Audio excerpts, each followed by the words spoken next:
Formal nang inapela ng administrasyon ang desisyon ng Korte Suprema na nagdedeklarang unconstitutional ang ilang bahagi ng DAP o ng Disbursement Acceleration Program.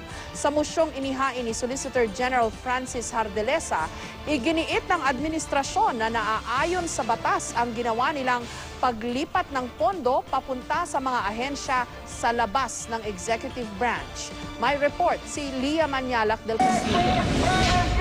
Muling nagmarcha ang mga militante kanina sa Maynila para iprotesta ang Disbursement Acceleration Program o DAP.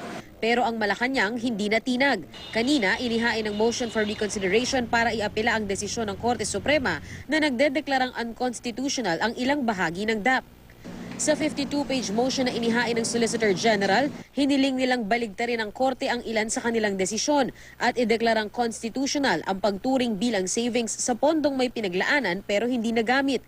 Gayon din ang paglilipat ng pondo mula sa ehekutibo papunta sa ibang sangay ng gobyerno o yung tinatawag na cross-border transfer. Sa motion, nakasaad din na noong 2012 ay inaprobahan ni dating Acting Chief Justice Antonio Carpio ang pagkuha sa bahagi ng 1.8 billion pesos na savings ng SC para idagdag sa 100 milyong pisong gagamitin sa pagpapatayo ng Manila Hall of Justice. Bagay na nasa budget na ng Department of Justice o DOJ, isang departamentong nasa ilalim ng ehekutibo.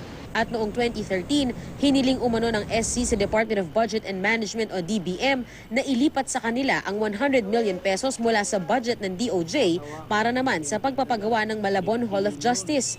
Pero nitong Disyembre habang dinidinig ang DAP, binawi raw ni Sereno ang hiling nilang ito sa DBM. Ayon sa source ng GMA News sa SC, isang full and bank resolution ang ipinasa ng mga mahistrado para bawiin ang nasabing request sa DBM.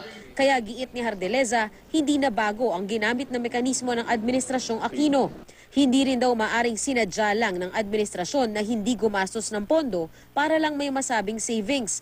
Patunay raw rito ang maagang pagpasa ng national budget para masigurong disiplinado ang magiging paggastos ng pamahalaan. Ilang beses nang iginiit ng administrasyon na nakabuti raw sa ating ekonomiya ang DAP.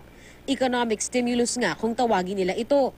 It has already succeeded in expanding the economy and improving basic services to our people. So that's the reason why we recommended to the President. Pero iba ang analysis ng Ibon Foundation. Sa kanilang pag-aaral, napakaliit daw ng naging epekto ng DAP sa ekonomiya. Sa aming pagkikwenta nga, hindi pa umaabot ng 7% ng pangkalatang gastos ng gobyerno yung DAP noong 2011. Halos 4% lamang noong 2012. Tapos less than 1%, 0.6% lamang noong 2013. Kaya sa ganung mga batayan, hindi talaga siya pwede sabihin ng stimulus. Masyado siyang maliit. Kalat-kalat siya dun sa iba't ibang mga proyekto na hindi naman talaga nakapag-stimulate ng ekonomiya. Tiniyak naman ng Malacanang na susunod sila sa prosesong itatakda ng hukuman ukol sa isyu ng DAP. Lia Manyalak del Castillo, GMA News.